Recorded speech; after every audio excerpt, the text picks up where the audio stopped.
Should now be visible. Any moment now. Yes, I can see a band. Magical. Does it work when I do this? Yeah. All right. It's a little bit of a delay, but not too much. Oh yeah, that's almost real time then. That's nice. So is your own audio looping back to the stream or no? No, it's not. Oh, excellent. You can talk to me and it sounds like I'm having a conversation with myself. Yeah. It's quite funny. So just for the record, you're in charge of checking all the Discord messages and whatever happens, right? Because I don't see anything.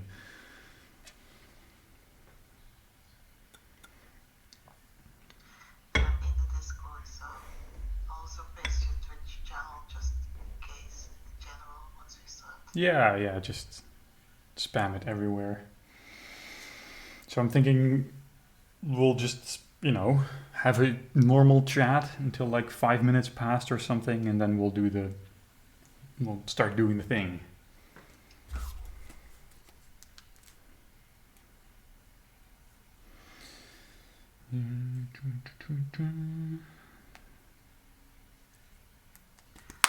Sinterklaas geweest vandaag?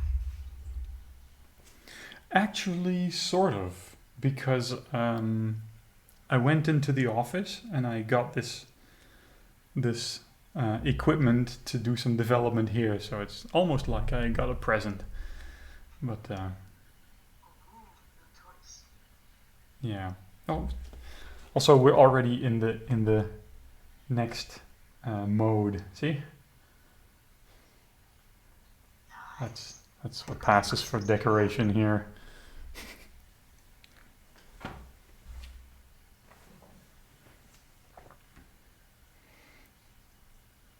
I was going to play a little song, but then I used the box of the thing for it to hold up one of the lights. I have like an improvised lighting setup. It's like the stars here, there's a light there, there's a light there, just to sort of make this whole thing work. But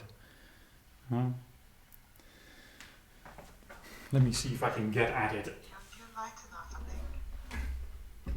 Yeah, is the lighting okay? There was some really faint in the background though. Hold on a second.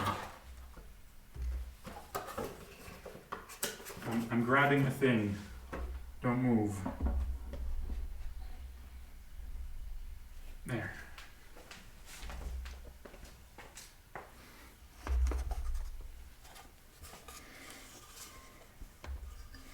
Now, I can't really play this. That doesn't stop me from trying. So it's like...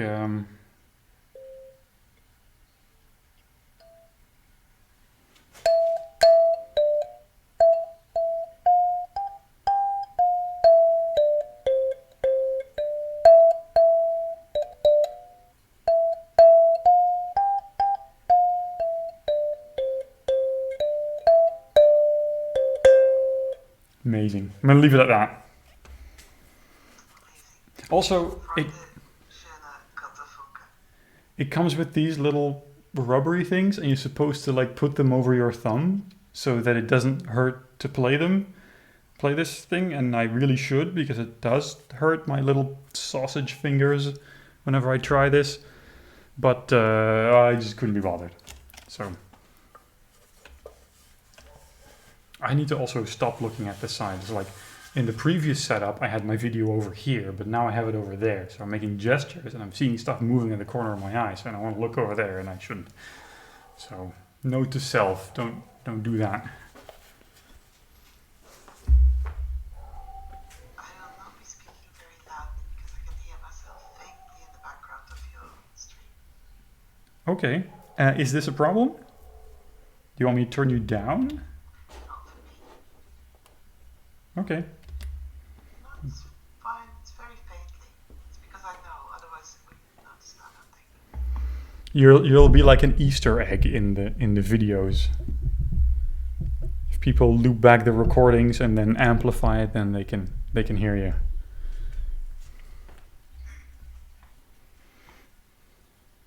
I should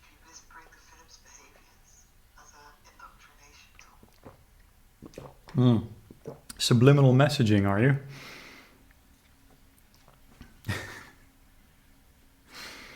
Quietly whispering the secret company information in the background of the stream.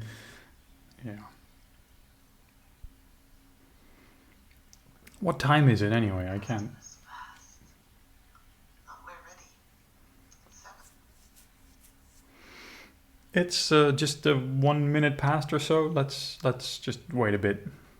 Normally I talk about some trivia or something before we start the show, but gosh darn it, I haven't prepared anything. Although I can talk enthusiastically about something I learned recently. Have you ever heard of fuzzballs? I'm going to assume by your silence that you haven't heard of fuzzballs. In physics, at least in string theory, fuzzballs are the solution to black holes, essentially. So instead of having like an infinitely dense point that has like insane gravity that creates the black hole, the idea is that you have these really long, stretchy strings from string theory, and then that's what is going on at the event horizon of the black hole. And so then they call it a fuzzball because it's strings. And it turns out it solves some interesting paradoxes with the black holes as we know them. So still, there's no way to check if it's actually right. So it's not like you can go into a black hole and then come out and then say, oh, it's all bullshit in there.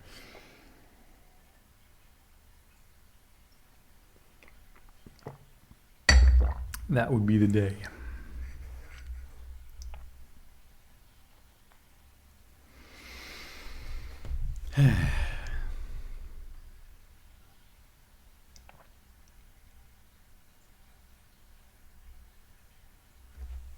Also, I have this.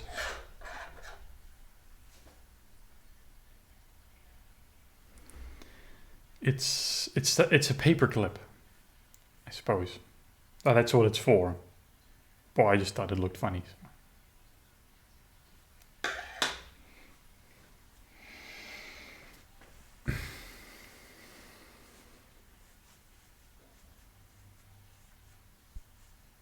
So, how's it going over there? I mean, I don't hear anything. Hopefully it still works.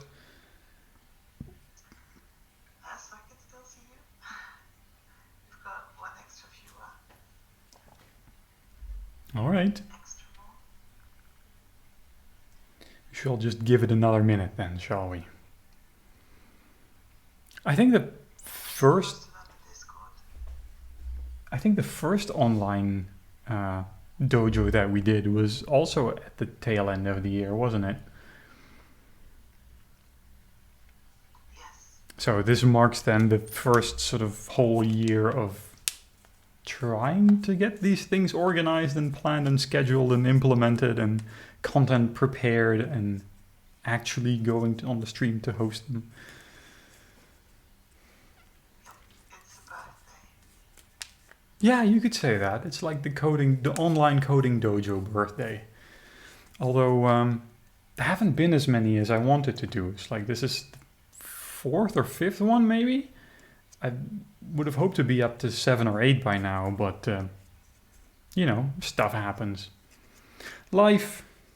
It's what happens when you're busy doing something else. Also a lesson, right? Also a lesson. Oh yeah, that you can schedule for 12, but might come out at 10. Next time, maybe schedule for 10 and see where we get.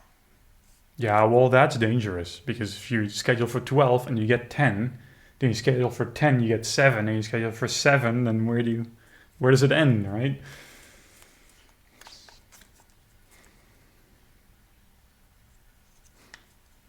I don't know. I don't know if it works like that. I prefer to think other factors are to blame, like my inability to manage my time. Speaking of which, it's now 5 minutes past, so I suppose we shall start, right? Unless you have a good reason why we shouldn't. No?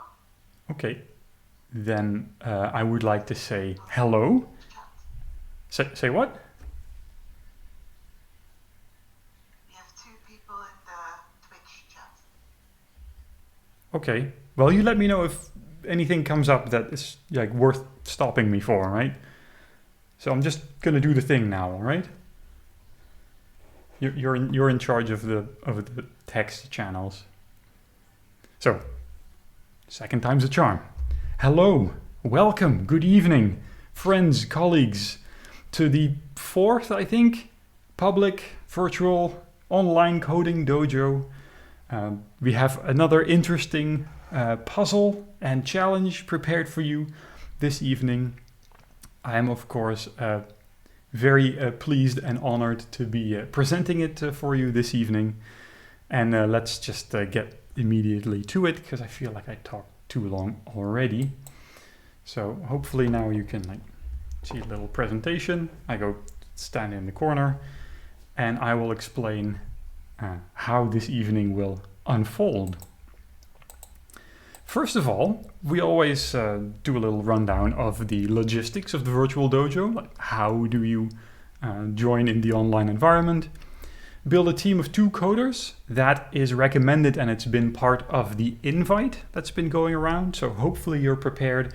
If you're not already in a team of 2, feel free to use the Discord general chat and just post a message that you're still looking for a buddy, and maybe add your favorite coding language or development environment or something, and then see if someone comes up in the chat that you can tag along with. Then I will explain the challenge to you, and then I'll explain the puzzle. Normally I do them the other way around, but it flows better this way. You'll see. After that, we shall all hang out on voice chat on Discord, which is always nice. But I would like to say, do keep your streaming channel open, because I'm going to stop the stream, but then some undisclosed amount of time after that, I'll be back with some more streaming. Yes. So the virtual dojo, it's this Discord server, the same one as always. It's public, so keep your company secrets out of there. Previous streams will be available on this channel. All the other stuff that we've done over the past year, so I've been told. And of course, these slides will be on the Discord server as PDFs. You don't have to type over those URLs or try to click on my screen. That's not going to work. So a team this time, we recommend 2 coders. I suppose you could do more coders, but not many more. We recommend 2. And, usually there's some spectators hanging out, taking a look at how things are going. That's, of course, allowed. You can create your own text and voice channels on the Discord server. Recycle the old team names if you want. If not, just make some new ones. That's entirely allowed, and you should have the Discord permissions to do that. So I will explain today's challenge. Actually, it's sort of a one challenge, but it has 2 parts to it. So they go together like peanut butter and jelly. And I shall explain them before I explain the puzzle. All right, you ready? The first one is only communicating with code. That's a challenge, and it goes together very well with strictly test first. Now hold on a second, just hold on before you decide that this isn't going to be fun. Just allow me a moment to try and convince you that it is. So just sit through the presentation and then you'll see. It's going to be awesome. So how are we going to do this? Communicating only with code means that during the coding, all the other communication is forbidden. So you can't really use voice chat, you can't use text chat or anything else. So you just have to only communicate using the code. Only one person may write code at a time. And when you're done writing your code, you can say go or ready or whatever, and then pass the turn on to your buddy. And then it's their turn. And then at some point they say go or ready, and then it's your turn again. So anything else you wish to communicate to your fellow coder, you have to express using the code itself. Now, please don't cheat by using comments or weird variable names or function names that you would never normally write. Just try and code like normal. But obviously still trying to explain what it is you're trying to do. You're trying to explain, you have to explain yourself using the code. So if we want to do this sort of strictly test first, we came up with this nice approach to do it. And if you've ever done mob programming, it's sort of similar to that, I suppose. We take the first coder and we designate it the tester. And then the second coder will obviously be the implementer. So the tester writes the first smallest possible test or modifies an existing test. That's going to have to happen at some point. And then the new test should fail. It's possible that the test that you just wrote doesn't even compile because it's calling a function that doesn't exist yet or something. That's allowed. That counts as failing. So don't worry about that. If you just call a function in your test and that function's not yet there, that's still a failing test. After that, we pass the turn to the implementer, and the implementer's task is to implement the production code so that the tests pass. That should then at some point work, and after that, we swap the roles. So the person who just did the implementation becomes a tester, and the tester becomes the implementer, and we repeat from step 3. The new tester makes the smallest possible test, the new test fails, the implementer makes it pass, swap roles, repeat, all the while only saying, go or something to pass along the turn. Everything else you want to explain, you have to explain using the code itself. So the challenge is that the tester is faced with having to explain what they think the implementer should write, but only using the test code to try and get that message across. The implementer is, of course, faced with the challenge of trying to figure out what the tester intended for them to write, and then writing it, and then hopefully that should pass the test.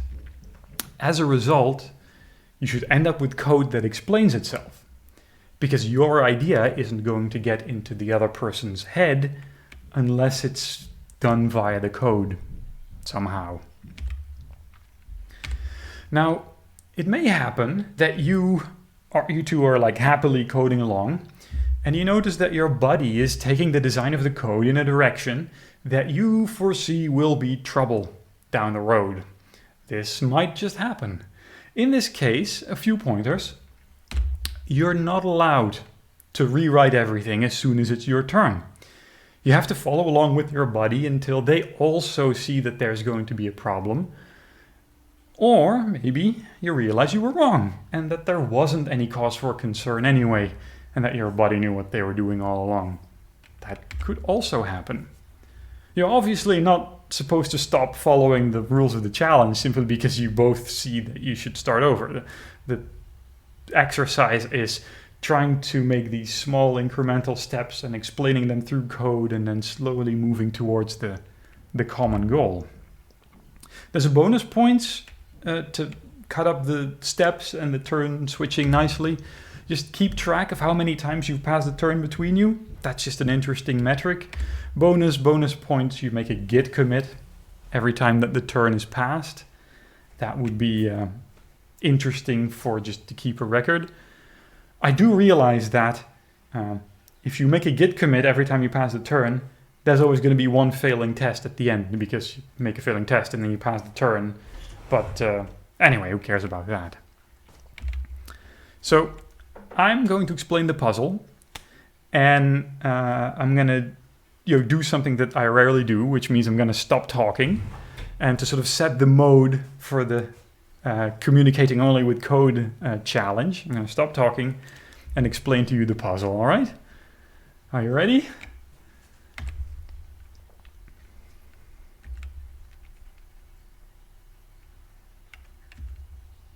Bonus points.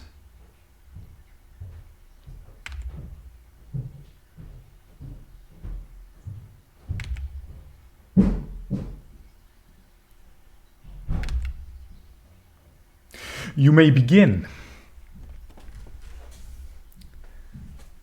Do please leave this stream open I'm going to go offline for a little while and we'll chat on Discord, but we'll be back for an update later.